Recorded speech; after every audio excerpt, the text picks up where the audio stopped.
Jumbo, see Jumbo. This is Nasheed Ali, storyteller for peace, coming through to you with a story that Pop Grow Something used to tell. Pop Grow Something. So 6 o'clock, and we all come around in the village. Everybody comes to hear Brother Shamari at 6 o'clock.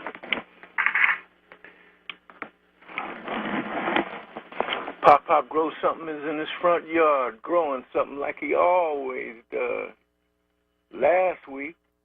Last Sunday they came around and Pop Grow Something told them about the secrets of storytelling, about the symbols of keepers of the culture, and what that culture was, and he went through each one just like it was a clock, just like it was an hourglass.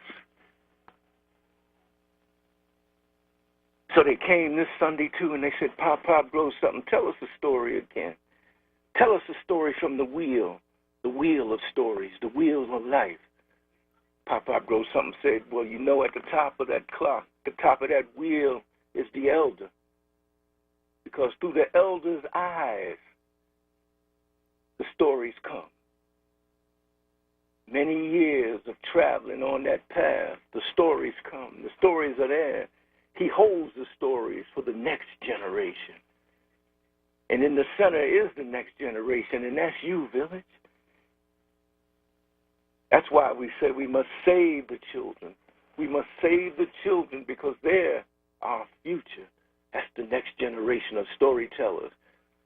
And the elder wants to tell all the stories of our cultural icon. like Anansi the spider, or the Ashanti stool, or the rabbit and the tortoise, or Africa with the colors behind it, the black family, the African warrior, the Ankh, the Kinara, the ancestor, the cow-tail switch, and the drum. And they said, Pop, grow something. Tell us about one of those symbols. He said, well, I'm looking at one now. He said, I'm looking at the Kinara. He said, soon come, Kwanzaa, soon come. He said, Kwanzaa has a Kinara, and that Kinara holds 7 principles upon which the foundation is our community and us. And it's our children. And we represent our children. We represent the elders. Remember those who have went on. And each day has a principle for 7 days. And then it ends up on that last day where we have a feast, a karamu, and we give zawadi. Everybody say, well, what is zawadi? What is zawadi? Zawadi is that. Zawadi is the gifts that we give. Zawadi is the gifts that we give. And everybody here has a gift to give. He said, I know a very special man from Philly, and I told you about one artist, and I told you about the artist that did this Columbus Now. And before him, I go, pop, I go. Yes. Yeah, we having a lot of technical difficulties with sound right now, so I want to do honor to everything we do when I do. So I need somebody to give me a signal when we set to go. I'm hearing movement, I'm hearing distortion, I'm hearing all kind of noise. And so I just want to make sure we're all clear before we proceed. So somebody give me a heads up as to, and when I say somebody, I guess I'm really focusing on Ngakia, my producer. Let me know when all that's settled. So how do you want me to proceed, brother? You sound much better now, so I want you to start all over. All right. Thank you. All right. Thank you, Baba. And I'm going to play a little harp in honor of my Papa. Yep. Let's get the energy right again. Let's start all over from the beginning, get the energy right. But we got to do honor to this, man. This is serious stuff. And we had to kill those forces that was working against it. All right, let's go. All right. Thank you. Here we go.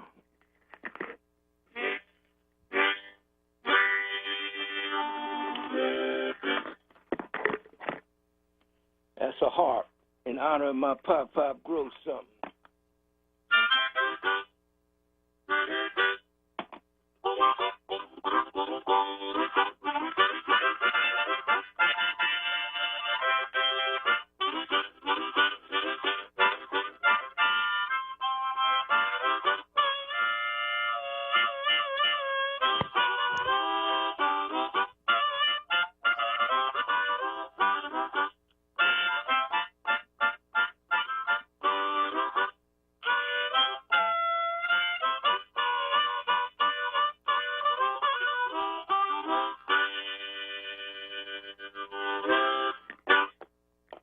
Pop Grow Something. That's an honor of my Pop Grow Something, because every Sunday at 6 o'clock, Pop Grow Something would be out there in front of his house, and people would come by and say, Pop Grow Something, tell us a story. He said, I'm going to tell you a story. I'm going to tell you a story loud and clear so that you can hear me. Won't be no distortion. So everybody gathered around the village city, and they gathered around to listen to Pop Grow Something. Because Pop Grow Something at this time, he was an elder. And Pop Grow Something said, you know, last Sunday I showed you the clock of stories. He said at the top of the clock was the elder. He said the elder represents all the stories that have been told in his lifetime, and all the stories that have been told in his mother and grandmother, all the stories that were passed down in a lifetime, the elder has in his head, and he waits for somebody. He waits for someone to come up to give those stories too. And in the center of that clock, in that symbol of the storytellers in this village, is that person is that person waiting to absorb all the knowledge of the culture that goes around the clock. It's a future, save the children. So he went around the different symbols, the Anansi, the Ashanti stool, the tortoise in the hair, Africa, the colors, the black family, the African warrior, the Ankh, the Kanara, the ancestors, the cowtail switch, and the drum. And the people said, tell us a story about the Kanara. Tell us a story about Kwanzaa. He said the Kanara is what holds the principles that we move on, the principles that our flag represents, our motherland represents. That's the Kanara with those 7 principles. He said we celebrate that at the end of the year. Each day has a name of a principle, and we celebrate that within our families, within our community. He said, and at the end we have a karamu, a feast, and we give zawadi. And they said, what's zawadi? And we said, zawadi is a gift. He said, we give gifts too. He said, you, and he pointed to the village. He said, you are a gift. You are a gift to yourself. You are a gift to your family. You are a gift to the village. You have gifts within you. And they said, well, tell us somebody that you knew who had a gift. And he said, well, you know, I know a lot of artists, and I told you about some artists who had a gift, like Barclay Hendricks and Columbus Knox, who did this logo. But then it was Abdul. Abdul was an artist, too, in North Philly. Grew up right in North Philly, the heart of North Philly, 25th and Lehigh. And in 25th and Lehigh, we got artists. We have athletes and artists and scholars. We have artists in our community, scholars in our community, and Abdul was an artist. But he had a special gift. Not only did he know how to draw and paint, but he could look at you and see what was in you that you didn't believe in yourself. And he could take that and draw it so that when you saw it, you became an artist also. You became a person with their eyes open and their heart open and ready to draw. He could take a person who wasn't an artist and teach them in a few simple steps how to draw themselves and others in a magnificent light. And that was the artist Abdul, and that was his gift. He taught many students here. And that should be what our teachers should be doing. And our teachers go across the board. I'm a teacher. You a teacher. Families, we have teachers. Let's teach the children. And that's the story of the Kanara and Zawadi gifts. And we don't give commercial gifts. No, we give books and we give artwork. But our children are our gifts. Ashe. Ashe, oh, you always come through Pop. It's funny. I was wrestling all night, struggling with myself all night. Because I came to this realization about myself, brother Nasheed Ali. Yes, sir. And I was struggling because I was like, you know what? I turned 55 this year, and at 55, I was thinking about the whole Mike Tyson, Roy Jones thing, and I'll talk a little bit about that later on in the show with Baba Gordon. But I was like, I'm 55, and I was struggling with this admission I have to make to myself because I could not. And I hope I say this in a way that doesn't sound offensive, but I was like, I don't know if I've ever in my life tried my best or worked my hardest at anything. I really like feel like I've sat down on a lot of the gifts and talents. I've used them in ways. I've not zeroed them out, but I don't know if I could ever look in the mirror. And I was thinking a lot about Judgment Day and the weighing of the heart from a comedic perspective and all of that.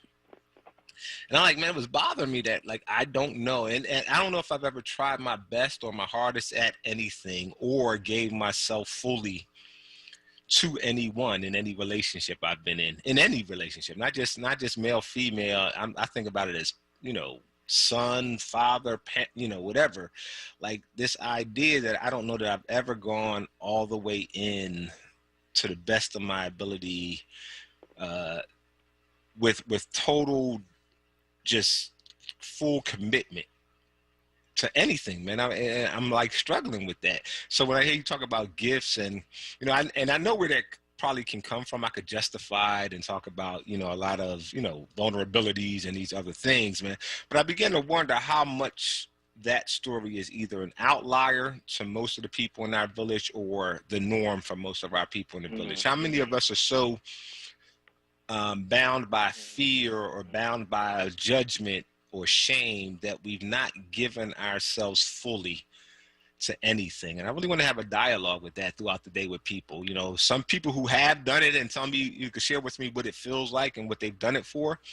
But if there are other people out there who can look and admit that, wow, you know, I've always hedged a little bit. I've always held something in reserve because of fear or shame or fear of judgment, whatever it may be. I want to talk a little bit about that, because I believe that, you know, coming into 2020, I could understand our people not coming into 2020 with perfect vision. But I believe we have to leave 2020 with perfect clarity, because 2021 is a reset year. It's a new beginning kind of year. And I think that if we leave 2020 with all that's happened without clarity about who we are, where we are, and how we're positioned to move forward, I think we will have wasted a lot of large sacrifices, for lack of a better word. And so, you know, that was one of the things I was looking at, man. Like, yo, I got to dig deeper. I gotta really begin to understand and trust people enough to give my best, even if it means I come up short. So I was just wondering your thoughts about that, but it hit me hard as a 55-year-old man to have to be able to admit that. Yeah, and that story, if you listen to the story, that's what the story was about. It was about people who possessed the gift.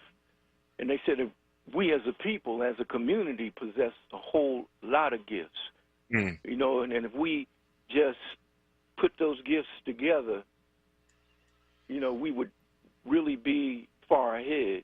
So one of the elements, that was the element. Another element was a teacher. You know, we have to have those type of teachers who are able to see the gifts within us. And pull it from you. Who can do. Yeah, go ahead, brother. No, I was saying to see it in you and pull it out of you. And I think that that's part of the challenge. Is like judgment and violations are so high in our community that people are scared to offer their gifts, because you don't know what's going to be on the other side of that offering. And so you end up holding it in yourself sometimes. Well, then, it's like you said, you know, it's the total commitment. Once you make a total commitment to yourself, once you know, self-realize that you have a gift and what your gift is, like you have a gift, you know, no doubt about it. You have a gift. This is part of it right here, part of your gift. You have, you know, you're many-sided. This is one of them, the way you communicate, the way you bring together people, your ideas, your innovations. But then you talk about some of the people that helped you pull that gift out, because sometimes when we grow up at, you know, the old 25th and Lehigh, you know, a lot of us didn't see the, you know, they don't see the gifts. Right. And they don't have anybody to pull it out. But then you might be lucky and have somebody to pull it out. Like I had some teachers. Yeah. And I must say that the teachers came from Cheney. And all of the teachers that came from Cheney had a mission to teach black children. And it wasn't no doubt about it. Yep. And I have, you know, I don't know if we still have that type of commitment with people from our culture who understand us. Well, we're gonna vibe with it today, sir. I'm calling this today the Dignity Dialogues, and I believe that we're stifling our dignity because people are vulnerable and fearful of being vulnerable, and that has to do with the issue of trust. You know, when people feel pain and suffering and trauma, disrespect and disregard, kind of end up turning in on themselves and rotting as a community from the inside out. And so I want to, you know, be a little vulnerable today and share that with people, because I believe that I'm sure it's not just me. And, you know, I probably can mask it well because I'm talented enough to look like I'm doing okay. But I want to admit that I don't know that at 55, I've yet to give my best self to anything I've done. And I want to begin to wonder how many of us are sitting on our best selves. And I believe that it's time for us to bring forward our best selves, which is why I want to bring forward this conversation. Pop knows something. We definitely going to dialogue again at the end of our show. Thank you, as always, for setting the tone for what we do right here on Grounders with Brother Shamari. Right, before I go to commercial break, understand we have Brother Joe on line 1. Brother Joe, are you there? Shamari, how you doing, good brother? Hey, how you doing? I'm doing fine. Hello to your wonderful producers, Sister Carrie, and your guests. Brother Shamari, I just want to say this real quick. When you as Reverend Joe was talking, I think last Friday, you know, you made me really do some soul searching. I really knew it in the surface. You're talking about Thanksgiving Day, which is really Thanksgiving Day, because like you and Reverend Joe so passionately said, Brother Shamari, we as black people got to be courageous enough, whether it offends black people or Europeans, we got to say, look, we can't be celebrating the holiday that these Europeans celebrate, that celebrate the massacre of men, Indian men, women, and children. I mean, we just have to be courageous enough and don't worry about offending everybody. Let the chips fall where they may. If they take it that way, then so be it, man. I mean, I don't care what God you believe. I'm a Muslim, whether you believe in Allah, Jehovah, any kind of traditional African religion, whatever your faith is, or you believe in a higher being, you can't be fake true to your Lord or your Savior and you celebrate a holiday that's killing and massacring human beings, man. I mean, this is just, you know, if you look at Shamari, if you look at it this way, Brother Shamari, all the holidays is pretty much lies. The 4th of July, Columbus Day. I mean, a mass murder. I mean, come on. This is genocide holiday season, man, which is why my heart is always heavy this season. October, November, December. I was born in October, but from Christopher Columbus Day all the way through the end of this year, we celebrate holidays that really are rooted in the idea of mass extermination and genocide. And let me say this, Brother, and I let you go on. Even with Christmas Day, anybody that knows anything about Jesus was not born in December. Jesus going sometime around in September, and actually the birthday he'll be celebrating, let's go back to what you said about celebrating the genocide, the birthday you celebrate on December 25th is actually an evil king named Nimrod, who was a murderer, pedophile, whatever. That's his birthday, December 25th, not the so-called prophet Jesus. Well, it depends on what story you're honoring. What I will say is, even if you just go to the symbolisms of the pagan side of it, right? I don't even want to get into the quote-unquote spiritual religious stuff. But everything on your tree has a meaning, and the tree and that celebration, that addition, even the Santa Claus stuff. Like, go back and understand what the stuff really means before you celebrate it. Because one of the things I want to build on what you're saying, Brother Joe, it's not only about it being against your religion or against whatever. For people who are also in a similar position of oppression and enslavement and trying to come in towards liberation, you can't come into that with integrity while you're on the side celebrating the slaughter and the oppression and the degradation of other people's cultures. You can't, how are you going to expect yourself and other people to support you coming into your own liberation when every year on these holidays, which holidays are holy days, but for who? And you're celebrating the death and destruction of other people's cultures. Like, it's a hypocrisy that we're going to have to reckon with, because we're not going to be able to come into freedom and hold on to celebrating the slaughter, the genocide, the extermination of indigenous people to this land, and all the other madness that we end up celebrating. The two can't occupy the same space, and we got to come to a clarity reckoning regarding that. I thank you for your call, my brother. Coming up in the commercial break, when we come back, we're going to continue this vibe with my brother Wasset, and then later on with my Baba, Dr. Tom Gordon. We're having some dignity dialogues, y'all. Like I said, we came into 2020 and maybe not with perfect vision, but we need to leave 2020 with some perfect clarity as we reset and begin our new journey towards dignity and sovereignty, 2021 and beyond. Groundings, evolutions, elevations with Brother Shamari. Talk with you after these messages. Dr. Martin Luther King Jr. once said, "Intelligence plus character, that is the goal of true education. For all young people to succeed in Philadelphia public schools, they need adequate resources and materials. But not all students have the same access and opportunities they deserve. As Philadelphia public schools continue to operate with remote learning, We at WURD Radio want to do our part to help students have the resources they need to be successful. Please join us and our community partners, Global Citizen and the Cayuga Elementary School, by donating supplies online so students have the same supplies we would want for our own children. Go to globalcitizen365.org to make an online contribution of supplies. Einstein Healthcare Network salutes all those on the front lines, keeping our communities healthy and safe. Thank you for all that you do. And to everyone doing your part by staying at home, we thank you. Working together, we will continue to slow the spread of coronavirus. Einstein is here for you, just like we've always been. Hi, this is Jeff Brown from Brown's Family ShopRites and Fresh Grocers. Are you thinking about a part-time job to help out with the cost of the holidays? We have plenty of openings. You can apply online at shoprite.com/careers or freshgrocer.com/careers. Come join the Brown family today and help us serve the people of Philadelphia. Have a great holiday. Want the latest in WURD swag? Check out the shop tab on WURDradio.com. Hoodies, tees, and more in a variety of colors. The shop tab on WURDradio.com. Show the world that you're all about black. Talk Media.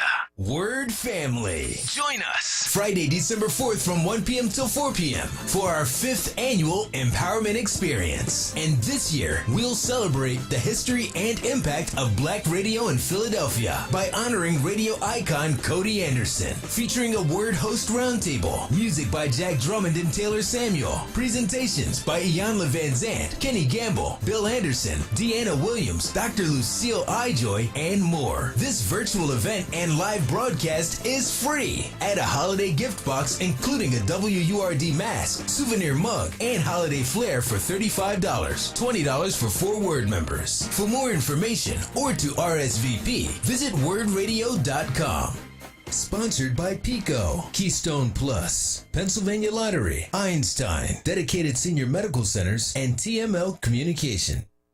Groundings with Brother Shamari right now on WURD Radio and WURDradio.com.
welcome back to Groundings, Evolutions and Elevations.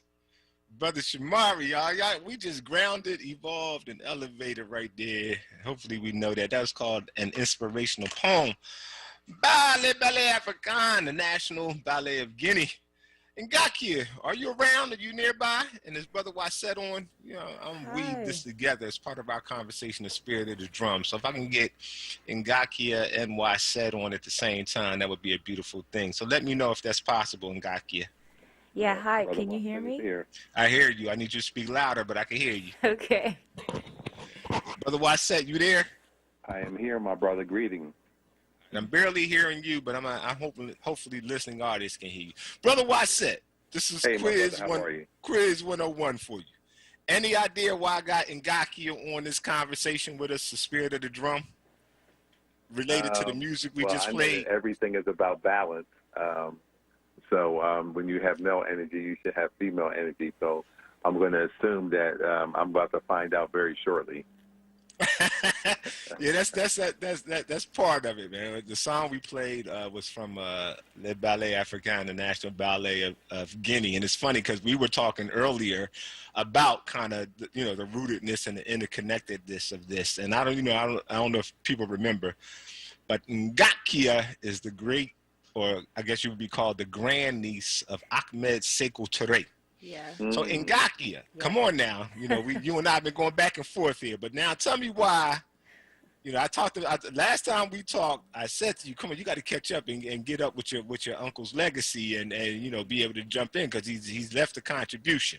So now bridge the gap for me. Why you got to be beaming with pride now. So why? Tell people why. Tell Brother Waset and our listening audience what that song we just heard and that group we just heard. What they got to do with you?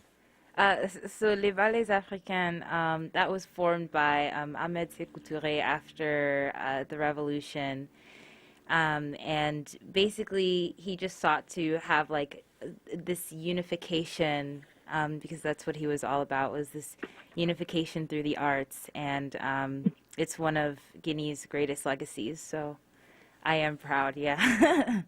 That's right. You talk about one of the pioneers of introducing the djembe and the djembe ensemble to African rhythm structure and Le Ballet Africain, and some of his greatest djembe players, and I don't want to start naming names, so I might get my names wrong, but have come out of that ensemble back in the 60s and really laid the groundwork for a burgeoning appreciation of the djembe and the djembe Fola and the djembe ensemble, and I call a lot of the dances that our traditional African groups are doing are coming out of the Guinean and the Malian tradition, and it's because the Les Ballets Africains were the pioneers, and they were intentional about crafting and bringing culture to the African diaspora as a way of connection and building family and fellowship through the culture and through the drum and through the dance. Mm-hmm. So Ahmed Sékou Touré, I told you, he's left a legacy in Ngakia. So this part of it, so we're going to catch you up on some other parts of it, but this was all the idea of culture as a political tool and as a revolutionary tool. A lot of it, this was one of the embodiments that left that legacy, man, and really has spread a love of the djembe and West African forms of dance throughout the globe. So thank you, Ngakia. Appreciate you. Thank you. We're going to be featuring Les Ballets Africains and National Ballet of Guinea, their music and their approach all the way through.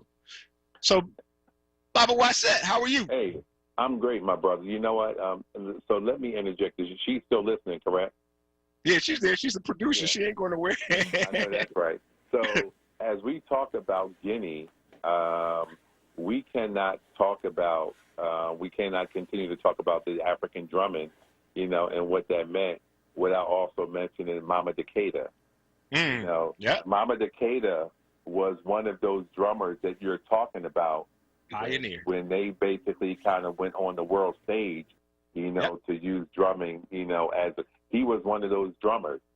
People are copying his technique today. They don't necessarily want to do it, but most of the approach and fundamentals that people are bringing to it is a result of that little guy and his approach and his speed and his showmanship and all of that. Oh, without now there are others, but he was kind of one of the ones that just kind of made it, kind of made it famous. And what's interesting is that when I got most of my first drums, when I like actually started playing, most of my drums were from Guinea. You know, because there was something about you knew about the Guinea culture and those drums. They had a certain type of wood, a Lenke wood, which produced a great sound. So Guinea, I mean, and it still is. But like it was just kind of like, part of that. It was the paramount at the time. Yeah. It's funny. I tell people like at that time, the Ballet Africain and the work, just the idea of the National Ballet of Guinea was to Pan-African liberation struggle, Pan-African cultural resurgence. But I think the language of Kiswahili is to it. It's kind of like, let's find a glue form, and it doesn't have to be the only thing, but something has to be the pioneer, the ambassadors of a particular thing. I think Kiswahili kind of was at one point that language. It was a language of, Pan-African diasporic mindset and struggle. And I think Les Ballets Africains and the introduction of djembe and West African dance kind of were the pioneers of the cultural revolution. Just in my opinion, but I just wanted to throw that in there. I thought that was I like the way sometimes, man, you sit back and you just let the ancestors work. Absolutely. But I think that one of the things as we talk about we talk about Guinea and how they kind of put African drumming on the world, on the world stage, and actually even before then, or maybe around the same time, and I don't know why my mind is drawing a blank. But there was another drummer. I'm trying to think of his name, the elder, who, and his name will come to me. But he really, in addition to Ballet Africain. Oh, really you're talking about yeah, my Morehouse brother from Ghana. Well, no, he's from Nigeria. He was Nigerian. Yeah, Baba Olatunji. You can't. Olatunji. We cannot underestimate his presence in terms of what he, how he put African drumming on the map here in America and throughout the world. Yeah, I didn't know he was. It's funny. I didn't know he went to Morehouse while I was at Morehouse. I found that out later that he was a Morehouse graduate, and really, yes, you're without a doubt, brother. It was. They debuted him. I have a poster. They actually debuted him at the festival at I don't know why I am blanking out on stuff. You gave a lot of your energy earlier, man. So we both a little fatigued. They actually debuted him. But you know what? One of the things that I wanted to mention as we're talking about this culture, and I think this is really important.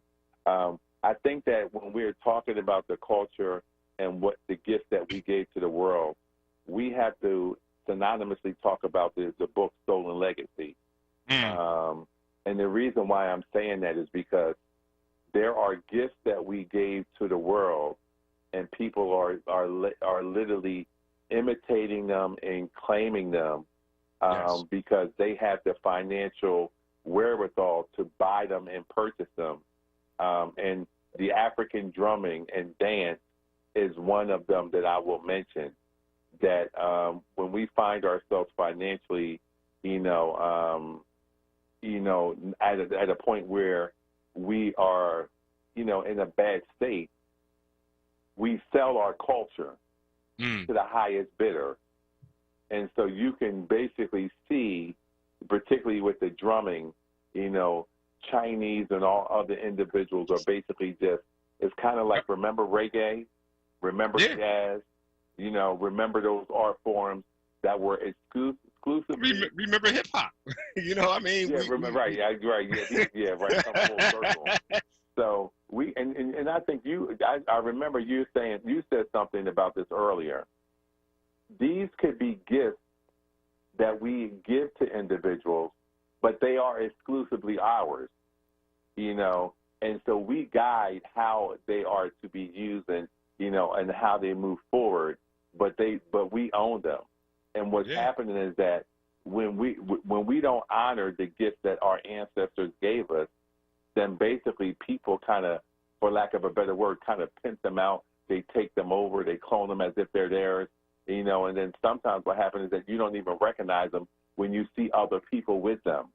Yeah, they become sacrilegious instead of sacred, man. And we do that sometimes even with our own body temples if we're not careful. When you lose the sense of dignity, that's why we're having conversations about dignity. when the temple or the gift becomes seen as undignified, and you lose its value and its worth, and then other people see it and they buy it from you low. And I told people, watch our art forms when the audience becomes primarily white, because then you have to adapt that thing in order for them to even be able to, for it to even be palatable to them. And it's just like their food. They have to take all the core nutrients out and enrich it, i.e. whiten it, i.e. falsify it, in order for them to understand and consume it.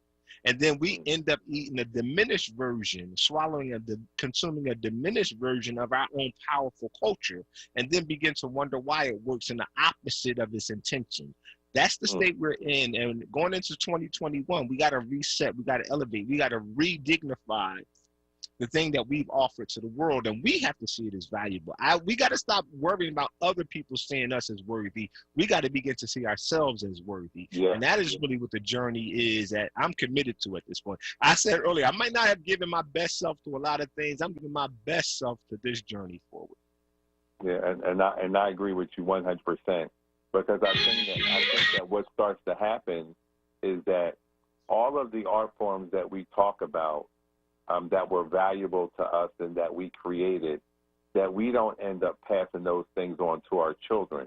Because what ends up happening is that as the adults don't see what happens is that as an adult, when you see value in it, then you expose your children to it. You share them. Remember a lot of the musicians that became musicians, they became musicians in different art forms and things of that nature, because they were exposed to it through other family members or in the community and things of that nature. So it would be able to actually get passed on. But what happens is that if you don't see any value in it, other people are picking it up, and then guess what? Your children never even get a chance to be able to expose it, to be exposed to it, and take it to the next level. Because guess what? They never saw it. They never experienced it.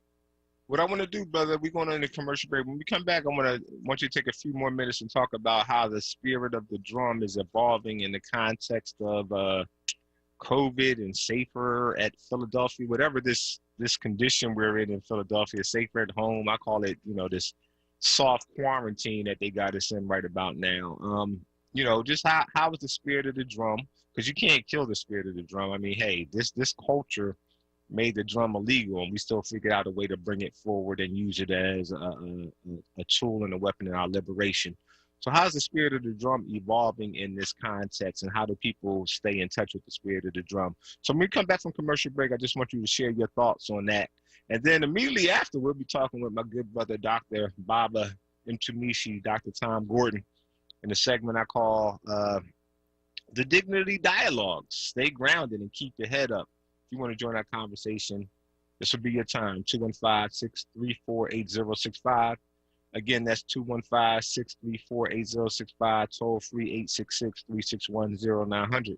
I shared with you all earlier one of my confessions, and that is I don't know that I can say up until this point that I've given my best or been my best or worked my hardest at anything at this point in my life. And I don't say that as a source of pride. I say that as a source of revelation and realization and encouragement to or motivation to myself to know that I have to walk into my season more powerfully, more intentionally, and more strongly. And I wonder if there are people out there who can talk about what it feels like to be in the flow of giving your best and your all to something, or who can admit, like me, that it's something that you struggle with, and maybe we can figure out how our village really supports those of us who have gifts to bring forward, powers to bring forward, intentions to bring forward, and make us unashamed and unafraid to do so.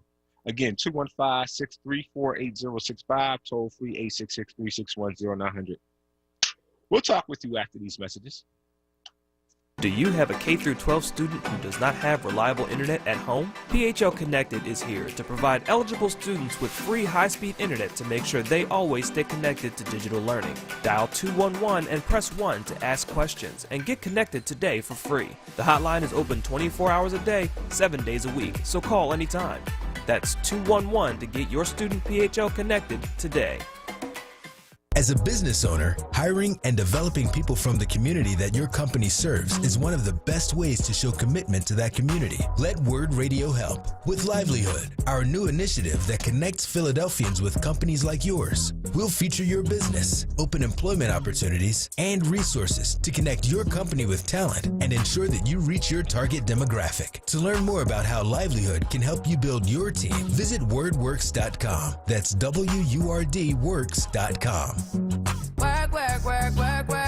Livelihood is supported by the Nightland Fest's Local News Transformation Fund, Borealis Philanthropies Racial Equity and Journalism Fund, and the Solutions Journalism Network. WURD Radio presents the following wellness tip to support our listeners with mindfulness and motivation as we continue to navigate the pandemic together.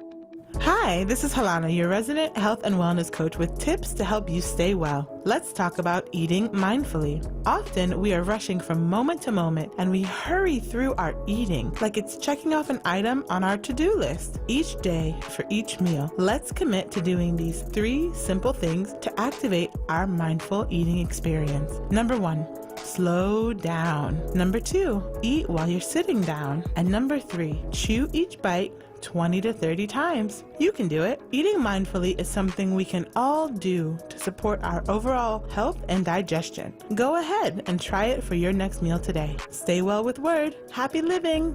Stay well with WURD. Connect with us at wordradio.com. Groundings with Brother Shamari right now on WURD Radio and wordradio.com.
That is, again, National Ballet of Guinea, Le Ballet Africain, L'Héritage.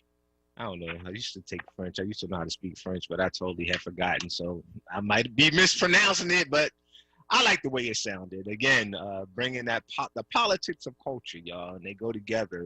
Our culture is not just something to be performed. It's something to be lived and actualized. Something we need to ground ourselves in if we're going to have clarity. We might not have come into 2020 with perfect vision, but this, if you can't come out of this year with all this going on, with perfect clarity going into the reset of 2021 and how we need to reset towards Kujichagulia and Ujima, collective working responsibility, how we need to reset into the idea of maroonage and independence, how we need to reset into the idea of the pursuit of sovereignty and not just acculturation and accommodation. That's the clarity we need. We have to be clear about who we are, who we were, and who we want to be as we move forward into 2021 with perfect clarity, coming out of 2020, gaining that vision. Brother Wyatt, before we went to commercial break, I was asking, Spirit of the Drum and all that it was able to do and did beautifully during the summer, in the context of COVID and the weather changing, just how are you and we keeping the Spirit of the Drum alive? So one of the things that we're doing, so obviously we know that Philadelphia has kind of put a mandate in place surrounding COVID restrictions as it relates to gatherings and restaurants and public places and things of that nature. And so one of the things that we're doing is that we are obviously respecting those boundaries, but at the same time, that does not prevent us from still continuing to build, and communicate. So I am still in communication with individuals via email and Instagram, and then sometimes just text and phone calls, because I want people to kind of understand that even though the Spirit of the Drum was a physical place where we were, during the warm months in the different areas of the park, you are the Spirit of the Drum wherever you are. So wherever you are in your house with your drum, with your instrument, you are the Spirit of the Drum. So you need to acknowledge that. I don't want people to think that, because a lot of people draw power from the Spirit of the Drum. And I don't want you to think that you can't draw any power because you're not in the actual gathering. You are the power that makes the Spirit of the Drum no matter where you are. And so the other thing, too, is that we are building various platforms. So we are building so that when things kind of, open themselves back up, we will just be ready and raring to go. So we're looking at what it means to have men's circles and women's circles, and basically looking at rites of passage programs. So those are the things that are going to be emanating out of the Spirit of the Drum. And so we are kind of organizing, communicating via email, like I said, through the phone. And so if people are interested in kind of getting in where they fit in, and if you feel as though this is something that you would like to take a part of, by all means, you can reach out to me via email. You can connect to the Spirit of the Drum on Facebook. You can also connect with me on Instagram. There's a lot of, so much momentum was built up during those summer months that momentum is still fresh and people are still reaching out. So by all means, they can connect with me that way. That's onWuWasset, NWLIMUWASET. So any of those platforms, if you're interested in finding out more information, hit me up. So, Brother Wyatt, I'm gonna go on record right now, my brother, and I didn't talk with you about this earlier, so I'm hoping that it's something you're amenable to. I've been a part of a lot of virtual conferences and events lately, and I've watched how people have adapted to it, man. I've seen Asase Ya do something, a fundraiser. I think it was on Friday, or I think it was Friday. I participated in Kulu Mele's event on Zoom yesterday in celebration of their 51st anniversary, my brother. And I really want to sit down with you. And really, I'm saying this out loud because I want people out there who might be skilled and gifted in this area. I think that the Facebook platform, Spirit of the Drum, can really become a vehicle to really keep alive some of the stuff we've been talking about and doing. So I really want to jump in and really pull forward the Facebook page itself as a way. I mean, I think we could do morning meditations through the drum together, maybe evening stuff. I think we could do child-friendly things. I think maybe even, figuring out how virtually we do some things such that people can kind of stay connected through the Facebook page in a very strong and coordinated way and get, they're not going to get the same energy and the same spirit. And I think that we need to continue to do, the gatherings the way we're doing them. But I think that there's a way we can use social media to really bring the spirit through social media to the people who might not be able to get to where the Spirit of the Drum is physically gathering. Oh, I agree with you 100%, and I'm glad that you brought that up because one of the things and I always like to erect the names of those ancestors who brought us knowledge. As Shaka Musa Bar Shango used to always say that one of the things about black people is that we know how to make a way out of no way. And so when you bring that up, that's us coming into our own and speaking our power into existence. We don't allow things to stop. We can make that way. So, yeah, I'm definitely interested, in building, on that, because a lot of people want to stay connected, and they're trying to find ways to stay connected. Robert, we need to make that connection happen.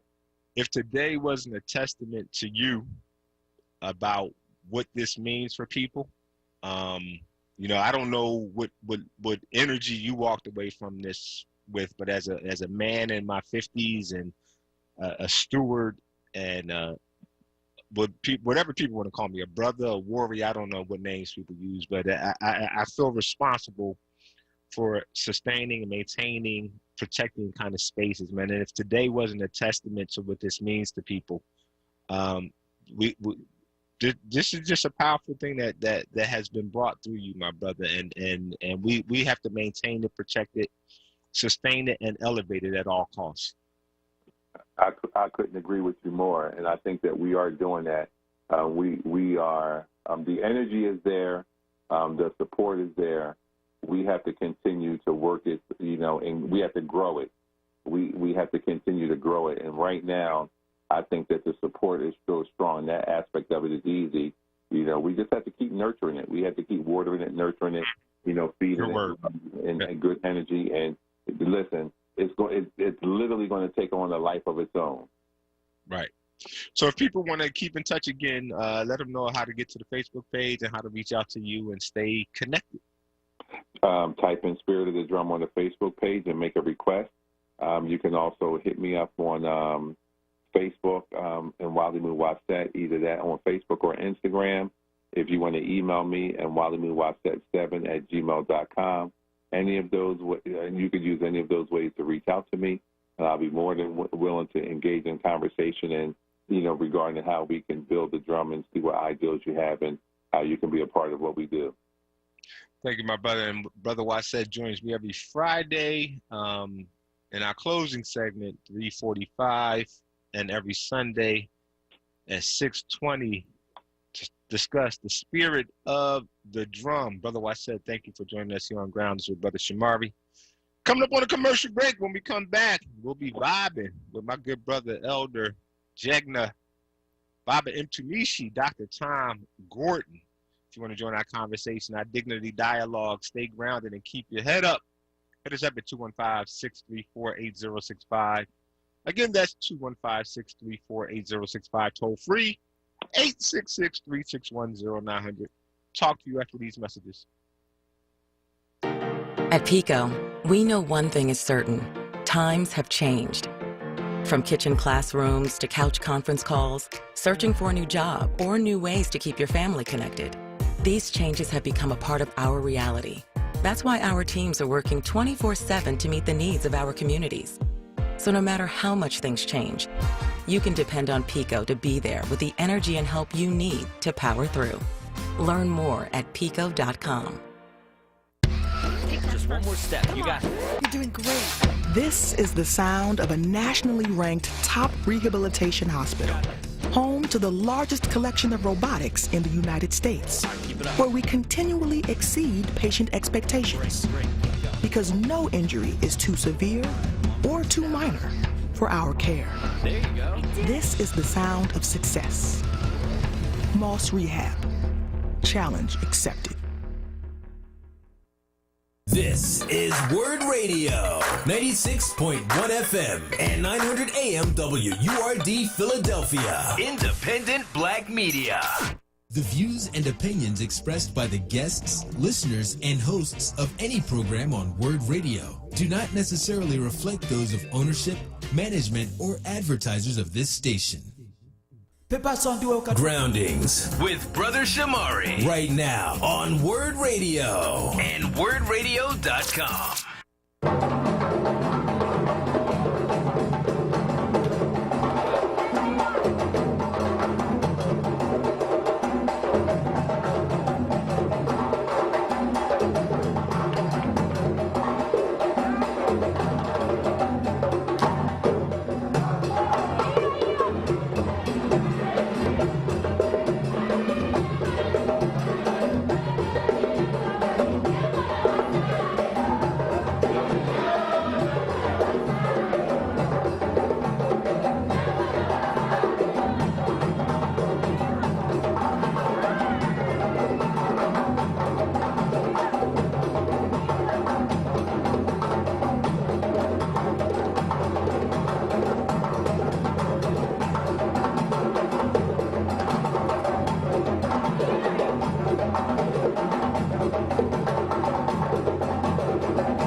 welcome back, I think.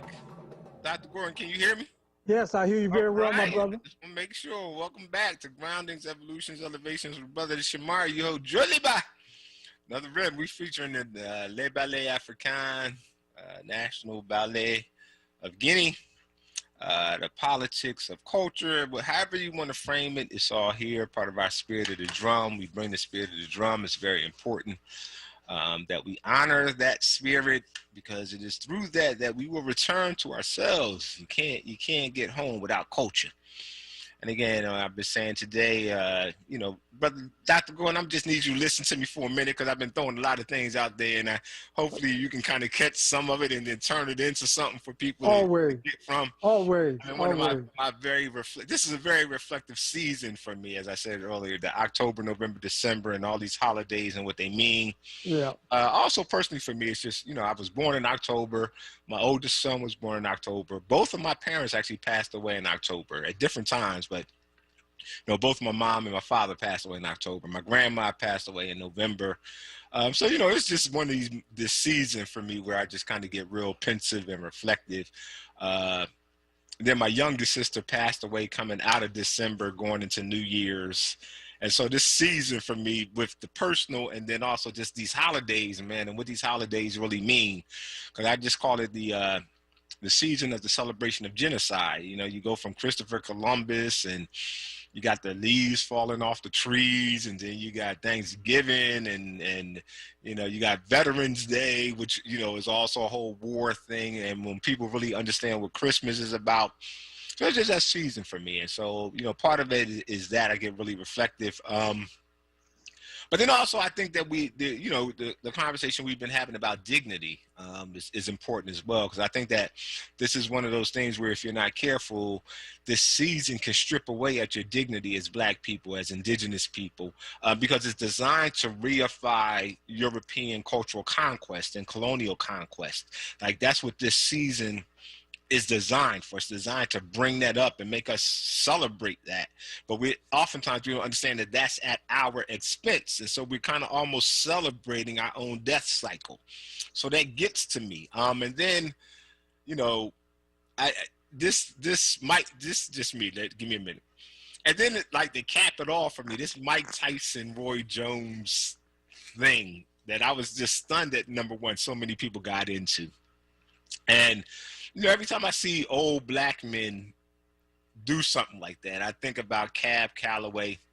I think about Muhammad Ali. I think about James Brown. I think about, people who've had to work. They couldn't retire. It's like, like Cab Calloway was singing Heidi Heidi Ho well into his 80s. Like, James Brown was sweating and working and hardest man in show business, like into his 60s and 70s. Muhammad Ali fought too long. And so when I watched Roy Jones, and I didn't watch, by the way, but Roy Jones and Mike Tyson getting in the ring, and I know it's supposed to be for charity and everything, but this idea that the Black man never get to retire with any dignity.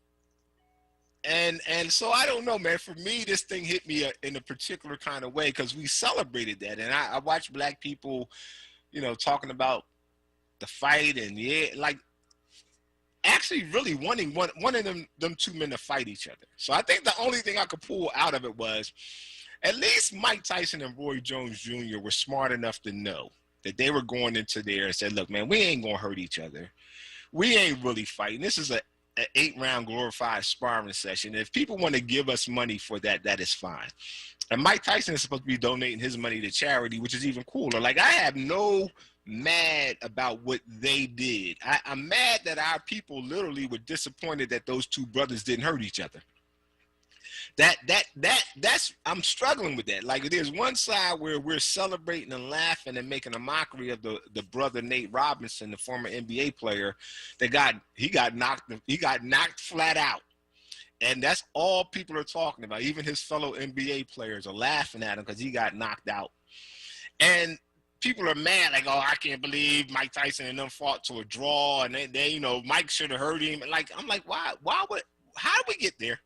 I know that's a lot. I know I'm throwing a lot out there, but these things, man, I read these tea leaves, and it makes me really struggle with whether our people have totally lost any sense of dignity and value and worthiness, particularly when it comes to Black men.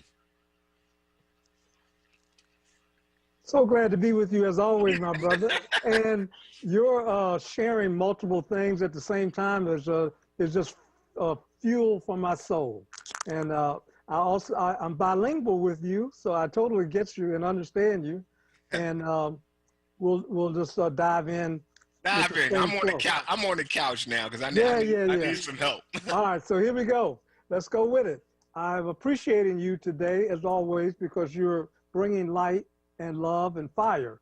You're also bringing some truth today that's necessary. One is you're saying, I've been self-reflecting, and we are self-conscious beings, and we look at the world and interact in the world and look at ourselves, and we're better for it. And I like you introducing the idea of self-reflection because this culture will always try to contain and dumb us down and try to make us react without reflection so that our next set of choices are not optimal or best, they're just reactionary. So I love what you started with. Number two, I'm delighted, I'm thrilled that you introduced a bit of self-disclosure to say if I reflect on my life, there have been moments and maybe even seasons, there's certainly been relationships and projects and scenes where I cheated. I didn't give my best. I wasn't in fidelity with my gifts, as Brother Nasheed was bringing out, that really keeps the village and us alive. Right. I didn't bring it. And I'm aware of that because I reflected. So there's a place for gratitude in the sense of without that reflection, you would not have come to the clarity that you need in order to advance your life. You would have still been moving because life is about movement, but you wouldn't have had a chance to hit reset. You wouldn't have had a chance to close the gap between your picture of your best self versus the times when you didn't leave it all on the court. Mm-hmm. You didn't give it all, right? So what leaders do is actually close gaps. And today, I got to applaud you for the reflection. I got to applaud you for being transparent.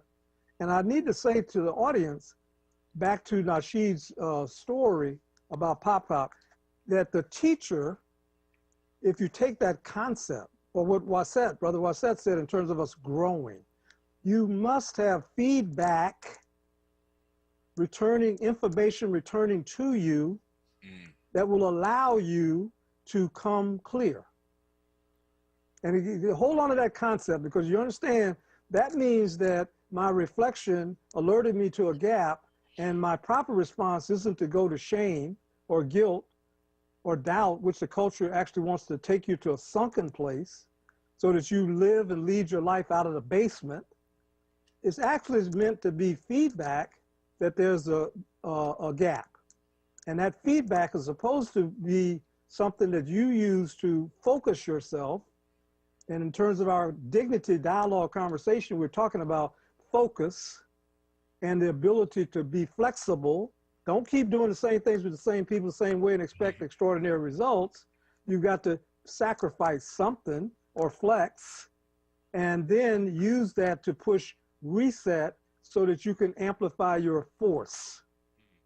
And it just turns out that the problem, there's several problems. And one thing I want you to flex today, Brother Samar, and never use again, or at least consider not using the term, we got to get to perfect clarity.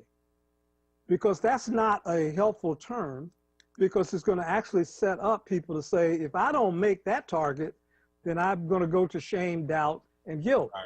Yeah. A much stronger term is to say, I'm going to beat yesterday because I want a more magnificent tomorrow. And I'm going to improve my shot selection, or I'm going to improve the fact that if somebody threw me the ball and I reached for it with alligator arms, I didn't really extend myself and put myself into the game. Right. I was really there in body, but my spirit was somewhere else. Yeah. And Now, you know, we sit in spaces, Brother Shamar, where our spirits have long since abandoned those spaces. So I want you to let go of perfect and go to, let's improve shot selection and your batting average. Right. Okay. So that you can actually look in the mirror and say, I'm closing a gap, because that we can stand on. And I love groundings, evolution, and what? Elevation. It isn't a leap across the Grand Canyon in a motorcycle. It's the oak tree standing tall on acorn seed. Right. You know, it's in some ground and it's evolving and elevating. So work with me here. Play. So yes, I received that, and I had some trepidation about the perfect clarity, but I wanted to play off of Perfect Vision 2020. So Right. I'm gonna take that instruction. Right. I'm intrigued by this fight thing. Yeah. For this reason. And I didn't watch the fight. Somebody happened to have a watch party that came across my Facebook page, so I looked at it for a minute. I'm intrigued by this tale of two realities for me. One of it is these two legends that had and again, let's say that their intentions were noble and it was for charity and whatever, and they convinced people because of their legendary status to pay money to watch them spar. So I'm on one end where these legends played it safe, and they were criticized. They were people like, oh, you should have knocked them out. It wasn't a real fight, blah, blah, blah. Then you get this other dude who's a total novice to boxing. And it was a black guy, Nate Robinson. He was 5'9". He is 5'9", my height. And he literally has won the slam dunk championship before he retired from the NBA. He literally won the slam dunk championship 3 times at 5'9", which is just unbelievable. So he goes in, and he's a total novice to boxing, and he fights a white guy, because you can't never take the racial if it wasn't a white guy, people wouldn't even be tripping. But it's a white guy who's not a great fighter himself, but at least more seasoned, more polished. And he gets knocked straight out in the second round. He got knocked down 3 times overall, got knocked flat on your face, knocked out, smelling salt, revival kind of knockout. And he gets ridiculed. And I'm like, wow, so you get one hand where these black men play it safe and they're criticized for not hurting each other. And you get the other side where this brother, at least he might not have had a lot of skill, but he had courage, he had heart, and he got knocked out because he had heart. I've never had that kind of heart. My calculations on the front end would say I'm not really ready to pay that price for this moment, so let me wait until I'm ready. That's what I mean about not ever really going all the way in, because I have a fear of failing. So I usually tend to play it safe. I got to have control over those moments. He threw all that away and got knocked out in front of everybody. And everybody's ridiculing him as well. And I'm trying to figure out kind of where is the place that you play when you play it safe and you get ostracized and criticized, and you go in with all your full courage for a moment and you get ostracized and criticized by the very people you thought you were representing and standing up for. Yeah. I know that's a lot, but we having therapy right now. I need some therapy. Yeah, you never overload my plate. You just sparking and building the fire. And I would say we would have to look at this as, and both of us are always trying to recruit people to reclaim their lives and their essence. And I think one takeaway from what you just said is that people that are not in the arena look at a spectacle, and rather than be powerful, they weigh in with opinions. And this is a form of distraction, and spectator means to see, one who sees, but you're not in the arena, you're not in the ring. So it's easy for people to weigh in on anything that anybody in the arena, whatever arena you're talking about, whether it's the Spirit of the Drum or a boxing match, for someone to criticize those people who are in the arena. So one is you eat the fish and you spit out the bones of what people are saying to you, because most of them don't have the vantage point that you have if you're in the arena. Number 2, we don't know the motivation of the people who stepped up to box. What we do know is that they weren't probably willing to be leaders to say, if I use headgear in my sparring sessions, why am I not using it in a real match? because I can protect my head, and I don't need somebody bashing me in the head or knocking my neck out so that I, go unconscious. But no one's willing to question the gladiator rules or the history of the gladiators who were set up as entertainment for the elite. So we basically are following a script that's ancient and it's unexamined, and we're paid gladiators. And Nate Robinson has excelled in one arena, so he might have gone in with preparation thinking that he was ready. But as the Philadelphia poet, Andrea Edmonds, has said, sister from William Penn High, Philadelphia sister, she has a great line, a haiku line. A haiku is a poem with certain kind of cadences and limitation on words, but her line is, life is a teacher, and we need teachers. Her lessons, like a hammer, knock sense into heads. So Nate Robinson may have gone in thinking he was at one level of skill, but life is a teacher. Her lessons, like a hammer, will knock sense into heads. So if we don't get the spirit of the drum and the role models and Amos Wilson and John Henry Clark and other people to give you the lesson, life will increase the tuition and find a way to teach you the lesson so that you get the feedback through spelling sauce. Yeah. And I think the critics weigh in because they're used to a diet. We're addicted to a diet of a binary trap diet. Binary trap, they're winners and they're losers. And the way the scoreboard sets up in their mind is that somebody ought to knock somebody out in a boxing match. Not pay attention to the skill, because if you really looked at the finesse and skill and stamina, you could put headgear on people and you would not have to, send them into Parkinson's disease. Right. But we have a spectacle, and as enslaved Africans, we were trained to fight each other, all often to death, or to the point where the sport and entertainment for white people, they had exhausted themselves. So we're just carrying on a tradition of being puppets and pawns in a scripted fight when you're trying to invite people to a different fight. And what you and I are realizing is some people's addiction to the spectacle, staged entertainment, quote, fights, is more comfortable for them to keep it. And when you withdraw from addiction, you actually feel discomfort and pain. Some people even vomit and get sick when they can't get their supply. And you're asking people to step up and imagine that your essence is to be, as Brother Nasheed said, to share the gift of your life in love and respect and work and be mindful of our past and our essence. But people are so conditioned to taking a proxy for the gift of our life that they're willing to sit and eat popcorn and watch other Black people kill themselves. So what I want to build on this, sir, because I'm going to put a bullseye on something now. Because what I'm sharing and what I saw and what I'm feeling has to do with a word you used earlier that I think I want the message to focus on. And that is we as a village, and we talk about village, it takes a village to raise. And you can end that with anything, a child, our elders, whatever. It takes a village.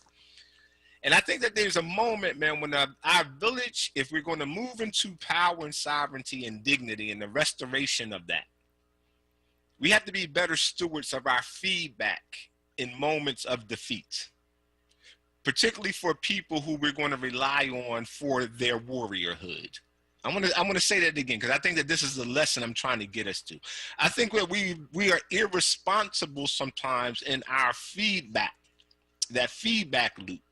And it diminishes the dignity, it kills the will in such a way that you can't convince somebody to come back up off the mat and give back to you, because when they were down, you betrayed them. Right. And the mockery, the loss of dignity, the quick betrayal. I watched the NBA guys quickly just throw their brother away because he got knocked out for trying something and taking a risk. And, I even it was funny to look, it was humorous, but then I started to think, one of the reasons I know I don't give all that I give, because the feedback sometimes when from your people, feels unappreciative. It feels like they're waiting for you to fail, and they very rarely support you when you win, but they'll pile on when you lose. Right. And I want to begin to talk about, if we're going to pursue power and move into dignity and restore that, what is the role of the village in offering feedback that is constructive to someone who's trying to evolve into a place of warriorhood? Because I think we've been irresponsible in the resurrection and the raising up of our warriors because we don't know how to feed it. We don't know how to feed them up. We always feed them back, if that makes any sense. How do we feed forward instead of always feeding back? So we're going on the commercial break. I want to dive in that space on our next thing, because that's what I left with, man. I saw a good brother in Nkrumah had talked about Nate Robinson, and those of us who used to play basketball, he was kind of a legend and a hero. But if you didn't know his past career, he talked about being next to young boys who were just laughing at that brother get knocked the F out. And it's kind of like, yo, man, that's almost like a hero falling. It's almost like when T'Challa died in the Black Panther, and my son literally gasped and started crying because he saw his hero die. And I'm not saying it was that drastic, but I'm saying we get in these moments where we're getting a little used to our power, our warriorhood, laying on the ground like a flattened turkey. And I think that there's some psychology there about how we feed forward in those moments, such that our dignity says, get back up, and I'm still going to work on behalf of our people to bring forward a victory. So I know that's a lot there, but that's what's on my mind, and I need somebody to walk me through it. So when we come back, sir, it's all on your plate, and I'm going to just be quiet and receive what you have to offer. I'm Eric Keith Grimes. That is Baba M. Tumishi, Dr. Tom Gordon. This is Groundings, Evolutions, Elevations with Brother Shamari. And if you want to get in on this conversation, you have something to offer, something to share, something to feed forward so that we don't go back, hit us up at 215-634-8065. Again, that's 215-634-8065, toll free, 866-361-0900. Why did many of us want to see Mike Tyson destroy Roy Jones? And why were we upset when that didn't happen? I think that's something for us to really think about. Talk to you after these messages. Do you have a K-12 student who does not have reliable internet at home? PHL Connected is here to provide eligible students with free high-speed internet to make sure they always stay connected to digital learning. Dial 211 and press 1 to ask questions and get connected today for free. The hotline is open 24 hours a day, 7 days a week, so call anytime. That's 211 to get your student PHL connected today. Word family. Join us Friday, December 4th from 1 p.m. till 4 p.m. for our 5th annual Empowerment Experience. And this year, we'll celebrate the history and impact of Black radio in Philadelphia by honoring radio icon Cody Anderson, featuring a Word host roundtable, music by Jack Drummond and Taylor Samuel, presentations by Iyanla Van Zandt, Kenny Gamble, Bill Anderson, Deanna Williams, Dr. Lucille Ijoy, and more. This virtual event and live broadcast is free. Add a holiday gift box including a WURD mask, souvenir mug, and holiday flair for $35, $20 for 4 Word members. For more information or to RSVP, visit wordradio.com. Sponsored by Pico, Keystone Plus, Pennsylvania Lottery, Einstein, Dedicated Senior Medical Centers, and TML Communication. Groundings with Brother Shamari right now on Word Radio and wordradio.com.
particularly like a turkey in many of what people call Native American and indigenous cultures. Like the feathers are what will go into the headdress, right? Like the turkey symbolizes it symbolizes fertility, abundance, dignity, and pride. That's what the feathers represent in the headdress. And so when you turn that around and make a mockery of a culture by eating that sacred animal on a regular basis every year, and you rip the feathers out and you eat it and you brown it and you stuff it and you consume it, it's mockery to me. And I think that then to turn around and have, you know, our black gladiators paraded around in another form of mockery, I think because we don't understand the first mockery and we participated in a very kind of sacrilegious way, we also don't understand when we're the ones at the receiving end of the mockery. And maybe I'm just thinking too much about it, but I left these experiences this weekend kind of challenged around the dignity that we place, or really particularly don't place, on the warriorhood essence of manhood. And how do we feed forward as a village and as a culture into that essence, such that a warrior would rise up and give his best effort, give her best effort in critical times, even if they failed previously? What makes us get up off the mat?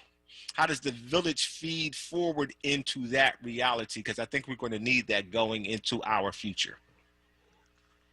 Absolutely, brother. And just to piggyback off of what you just said, let's deal with something that the black psychologist Wade Nobles talked about, which is a point of power. Our point of power is to define the desired reality. So when we're having dignity dialogues, let's remind the audience that dignity involves a concept of embracing your inherent worth and honoring it in your conduct. African people didn't distinguish and separate the principle from the practice. Now, what has happened in a savage society is that not only does our culture, our drums get bought off and we get pimped out, but people actually start pimping out language and distorting it because it can help keep us disoriented. So we have to not only reclaim our dignity, we have to reclaim the definition of dignity, because one of the things it's morphed to is dignity for some people equals lofty appearances, where they're actually profiling and looking dignified. So the emphasis becomes on the appearance as opposed to the practice. If you study the 7 principles of Ma'at, one of them is propriety or dignity. You did different translations, but it boils down to you're conducting yourself as a worthy human being, introducing goodness into the world, a part of a village where that is the standard. So when you say dignity dialogues, you're actually leading people in the right direction, taking them to a place that they wouldn't ordinarily go. Everything that's troubling you is a gap analysis. You're looking at where people are, and you're looking at where we need to be, and leaders close the gap. They think about it, they reflect on it, but they don't go into the basement and say it's hopeless. They just say, I got work to do. Now, let's get down to putting theory in practice. What is some of the work? One is tonight, we could agree that we will not practice mockery with each other, because you don't stand at any place where you need to throw any other black person under the bus or assume you knew everything about their process, or that the outcome is the final outcome. So some of what we need to get off the mat, to stumble 7 times and get up 8, is you need to be a part of a force field that says to you, the circumstance that you're facing now will not have the last word. We believe in you. Now, mockery is a savage society practice to make sure that we're the flattened turkey, we're the ones destroyed, we're the ones that have no power, and if they can get an icon or a hero, which is why they like Scandals and why the show Scandal was so popular, then they can actually conquer and keep conquering more and more people, because most people are not leaders, they follow goats or icons and celebrities. So So I think you're onto something. One, drop the mockery. Two, let's do another rule. No surprise attacks. Now that would be a fantastic rule with black people, because what people like to do is not only celebrate your stumbling or wobbling or falling, they also like to catch you by surprise and punch you in the gut with some critique. Suppose we said, if I was going to attack what I think is your misguided clarity, I want to attack your spirit. Right. I agree that we can differ, but I'll never make you so wrong that I do mockery of you or surprise you and strip you, rather than put a fence around you and say, come in love, let's talk. I see something different than you. This would be amazing if we were to do that. And I like you having a sister on the show with Brother Wasset, because in our current USA Savage Society, a lot of black women have been granted a privilege, and we understand the bloody circumstances of it, in which they feel like the home and raising the children are their entitlements. And it's very hard sometimes to partner with women who feel that way as a warrior and as a brother. So we actually need men and women talking about and giving each other authentic information in a timely manner so that we can go forward together. The word feedback has been bastardized and corrupted. It actually means, the term means information that returns to you and is digested, integrated into your going forward actions. So the concept is actually what you just said, feeding forward. It's built into the word feedback, but what people feel like is, I can get you told, I can tell you off, I can tell you off in front of your own children and diminish your credibility, and I gave you feedback. Right. No, that's not the definition of feedback, because I can't digest that poison. I can't digest that attack. It came by surprise. So I think the feedback notion has to be reclaimed, because the point of power is defining what you want. And we define feedback and dignity as what we want. And what we don't do in relationships is give people honest information that I'm not going to be fully in, because I have a boundary and I have only so much to give until I see some other things in place that give me a better picture that there's going to be a return on my investment. And here's what they are. And here's what they are. We don't do that. We end up doing covert reflection, covert decision about how much I'm going to give, and covert exit. Well, the truth keeps you lonely, sir. Because I tell people all the time, I'm sorry, I'm not one of them agape love dudes. I grew up in a particular way where my ability to love is contingent. Like, I got it. I have to feel some reciprocity, and then I trust, and then I move up to a next. Because my trust meter is real low. I don't trust nobody. It's not. Let me rephrase that. I don't innately trust anybody. Trust for me has to be earned. And so everything for me is incremental, and it's like, okay, now I dipped my toe in that water. I felt okay. Now I'll put my foot in. Then maybe I'll get down some, like it has. My relationships have to work like that. If you think I'm coming out the gate all lovey-dovey, it ain't gonna happen, because I wasn't. My experiences don't allow me to do that. Exactly. But when I tell people that, they kind of like, I ain't got time for all that. Yeah, we've been so conditioned by what Amos Smith called nonsense. You know, we're people that are easy to keep captive because we get excited and conditioned to nonsense. So people will listen to you say, I love you, and then they'll feel like they have a commitment, as opposed to really looking at what you're saying, which is, I'm going to trust you based on the feedback of your choices, your behavior, not just what you say, because after 2 years old, you can speak any native language right, and tell me anything. So I agree with you, and I would call it, it doesn't always have to be incremental like the turtle. It can sometimes leap like the rabbit. Right. And it can be developmentally grounded, evolved, it's built and elevated.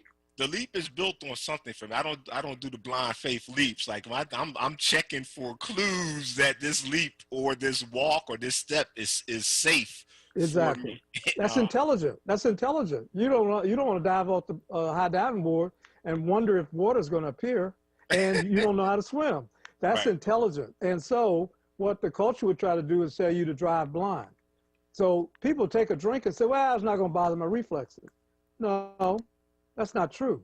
You just made that up. I can give you a yellow sweatshirt that has the MSU on it, make stuff up. Only it doesn't say stuff. And that's going to affect my ability to trust you as a passenger, because I know you're denying the power of alcohol in terms of your reflexes. So you're onto something about reclaiming dignity as opposed to pride. And pride, even the Eurocentric Catholic Church made pride and gluttony deadly sins, one of the 7 deadly sins, because pride is self-serving. It sponsors ambition, agendas, covert ops. Now that you don't want. You want dignity. And the truth be told is we're attempting to rebuild the village. We don't have a global village. Right.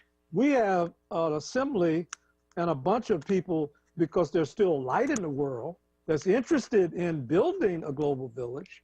But you actually have people that are living inside of a savage society, and their communities are affected because everything's embedded. So our communities are embedded in a savage society. I want you to ponder this a little bit. We're not going to be able to get into it deeply today, but maybe follow up on Friday. I want to talk about, I'm looking at, let's go to Nate Robinson, and let's go to Mike and Roy. I'm wondering, and we're not literally talking to them, but I'm wondering a dignity language that we could offer to people in that position such that they come from it, whether you see it as a success or a failure, they come from that place. I'm really looking at the Nate Robinson brother. I think the way we're talking and narrating and framing it defeats him. And I don't know what we get from that. I don't know why. And at first it was funny to me, but I'm reflecting now like, that brother right now, we have the power of whether he comes out of that broken or whether he comes out of that, that was a lesson learned. Maybe I should have did that differently. But next time I come for something, I'm going to come with my better self. Right. And I think that the feedback is the key, the lever that will determine whether he stays broken or whether he bounces back from that. And it's 2 other keys. One is all life is connected. He's not going to sit and sip tea with the opponent who knocked him out, but he's got a corner. He's got people in his life that are supposedly have his back. What happens to our spirits is sometimes the knives that hurt the most and cut the deepest. That's what I'm talking about. Are the people in our corner, so to speak. So you don't expect your opponent to lift you up off the mat and get you back in shape. But I do agree with you that there's something to be gained. But here's 2 other things. If we can actually have a corner, a set of people, put them on speed dial on your phone or somebody to say, I got hit by a bus or train or life hit me today.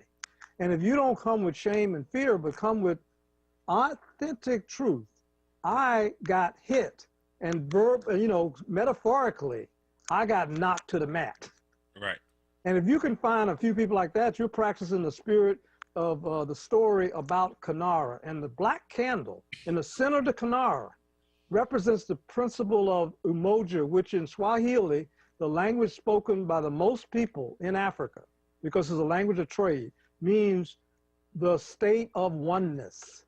And you've got to have some people in your life you connect with and fellowship with, even when you take a L, when you take a loss, okay? Number 2, if we drop mockery, we drop attack, we drop surprise attack. We don't start attacking people because they see something different. And you introduce game film review. So you got to get the lesson.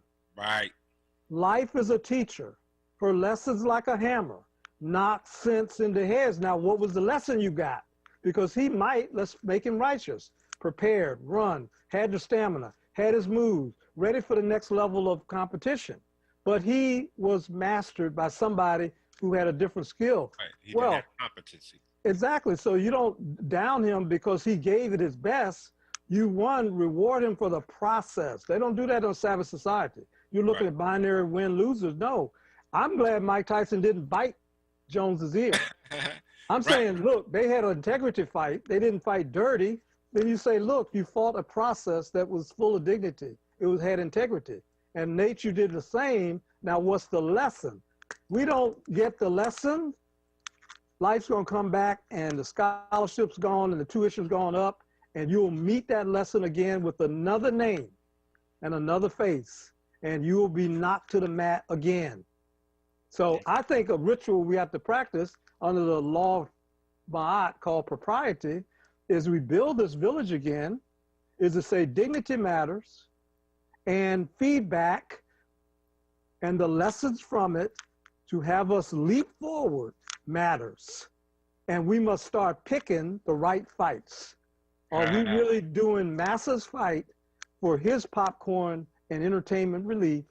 Or is there a fight and a hill worthy of our ancestors and what they stood for? It's interesting about that, because we would have rewarded Nate Robinson if he'd have gotten knocked out with a surprise bullet from a so-called terrorist 10,000 miles away from us that the State Department sent us to fight in a war. And we'd have given him a medal, and we had a parade for him, and we'd have blessed him and said, wow, he's really goofy. He never got his senses back. He's one of our vets. But we would have given honor to that because he fought, quotes, patriotically. And I think it's a perfect example. He's in a boxing arena. People want to weigh in on a spectator level and not even see that this fight is embedded in a bigger fight. And we're going to need more authenticity, brothers and sisters, because we end up talking to each other and not, across the gender gap. And the children are going to suffer from it. Well, Dr. Gordon, that's why we call these the Dignity Dialogues, and that is Dignity Dialogues. Keep your head up and stay grounded. Baba Mtumishi, how do people reach you, sir, if they want to support these insights? Thomas A. Gordon, Facebook page, and T. Gordon at TAGAconsulting.com. Thank you, sir. We come up on the commercial break. When we come back, we'll hear from my good brother David Barnes, what he has coming up on New World View. And then, as always, we sign off with Pop, Know Something, brother Nasheed Ali. Dropping the science, y'all. Our elders are dropping the science in the village right here on Grounding, Evolutions, and Elevations with Brother Shamari. Hope you got something out of these conversations around dignity today. Talk to you after these messages. Solutions on Word. Hosted by Dwayne Royster and Amadi Braxton. Solutions on Word. Exploring solutions to national, state, and local issues through the lens of race and gender. Solutions on Word. Fridays 5 p.m. till 7 p.m. exclusively on WURD Radio, 96.1 FM and 900 AM WURD. Solutions is sponsored by Power Interfaith Movement, working towards life, liberty, and democracy for all.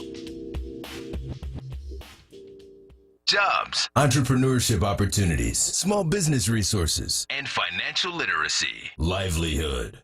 The new initiative from WURD Radio to connect Philadelphians to resources to help take the next steps in their professional lives. WordWorks.com features career readiness tools, entrepreneurship resources, funding opportunities, and events to expand your livelihood. Visit WURDworks.com right now and take the next step in your professional journey.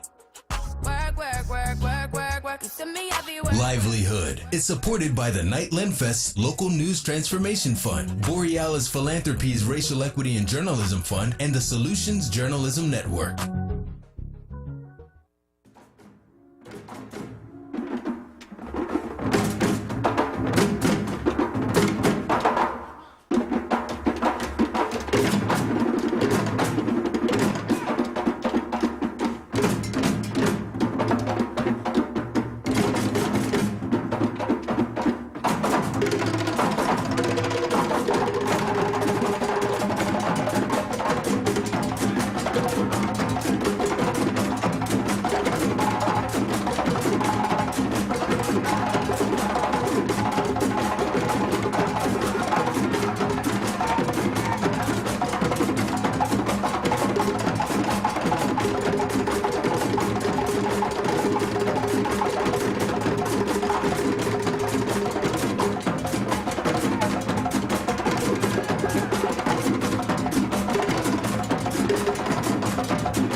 back to Groundings, Evolutions, Elevations with Brother Shamari. Thank you, Sister Ngakia, for playing beautiful sounds of Le Ballet Africain, the National Ballet of Guinea, all throughout our show today. I encourage everybody to go check it out. Google, YouTube. Might even be some stuff on Spotify and all the other music stuff that we listen to. Y'all listen to. Check it out, y'all. Let's get grounded in the culture. So thank you, Sister Ngakia, for playing that. I don't know, y'all. This might have been a little too much for some of y'all, a little too heady maybe, but I needed it. And thanks to Baba Nasheed and Brother Wased and Baba Tom Gordon and everybody who contributed to this dialogue today. It worked for me. So hopefully, if it wasn't good for you, it was cathartic for me. It helps me move forward and process and step into my power, because it is indeed time to transform. So before I go to Pop Know Something to close us out, I want to hear from my good brother David Barnes about what we got in store today on New World View. Yes, peace and black power, Brother Shamari. How are you doing today? I'm doing well, so I need to hear you a little louder, but other than that, it's good. All right, well, I'm going to see if I can turn up the volume. There we go. So, we have a very special, exciting show going on tonight on New Worldview. We have Empress Felechu Neshu. She is the creator of the Million Woman March, and she has some ideas on how we can resist the potential of a mandatory vaccination. And also, know that. Yeah, and so also we have Sabir Bey calling in from California today. He's going to be calling in, and he has some information he's going to share with our listening audience. Then we have Sister Nefertiri Muhammad. She makes the most magnificent butternut squash pies. Okay. Yes, that's right. I haven't tried one, but I heard she's a legend of that, and bean pies. And bean pies as well. Yeah, that's right. I heard she's legendary. Well, listen, I had a taste of it the other day, and it was truly wonderful. So and then we also have Brother Earl, who is in the Nation of Islam. He has a photo posse, and he's having a GoFundMe program to open up a community center, and we're going to be talking to him for a few minutes as well. So we have a very action-packed program lined up tonight. Today, my brother. Absolutely. Always bring that is David Barnes, New World View, coming right after Groundings, Evolutions, Elevations with Brother Shamari, 8 o'clock. So don't go anywhere. Keep the dial locked and keep the energy flowing. Thank you, Brother Dave. Thank you. Peace and black power. And final words on our show today belong to the legendary, the exemplary Pop Know Something, Brother Nasheed Ali. Greetings.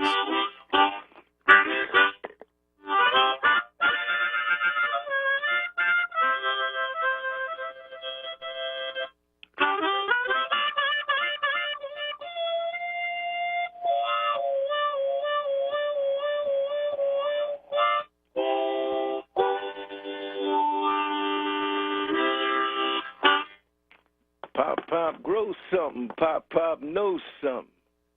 It was the end of groundations and elevations and all kinds of enlightenment.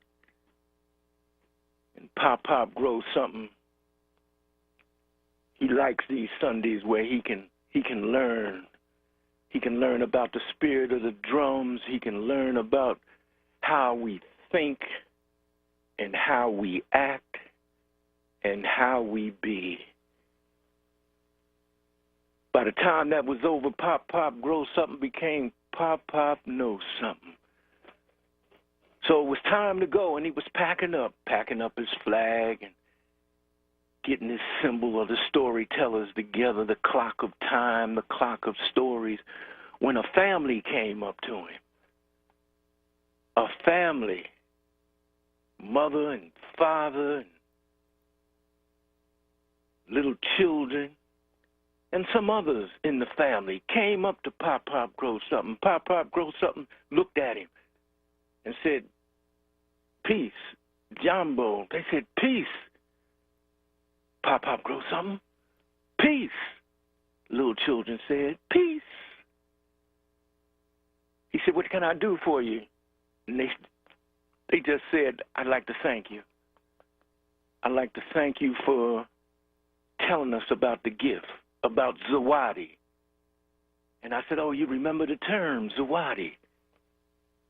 It's the gift that we all have within us in this family that was standing dignified. And you could tell that they had done some self-reflection. And they said, we are able to bring the gifts out of each other, and we can bring the gifts out of our children because we believe in ourselves. Thank you for your stories. Now we have stories to tell. Pop Grow Something just smiled and said, solid. I'll check you out next Sunday at 6 o'clock. Thank you, Pop. Know something. And if you want more, that's Brother Nasheed Ali. Check him out. Check out www.kotcinc.org. That's Keepers of the Culture, Inc., kotcinc.org. Pop Grow Something. Pop Know Something. Brother Nasheed Ali joins us every Sunday. Starts us out at 6 o'clock sharp and closes us out. Last segment of Groundings, which begins at 7:45. That's how you check in with Brother Nasheed. I encourage you to stay with us from 6 to 8 p.m. for full episodes of Groundings, and also 1 to 4 p.m. on Fridays. Groundings, Evolutions, Elevations with Brother Shamari. We'll talk with you next week. We out. We out.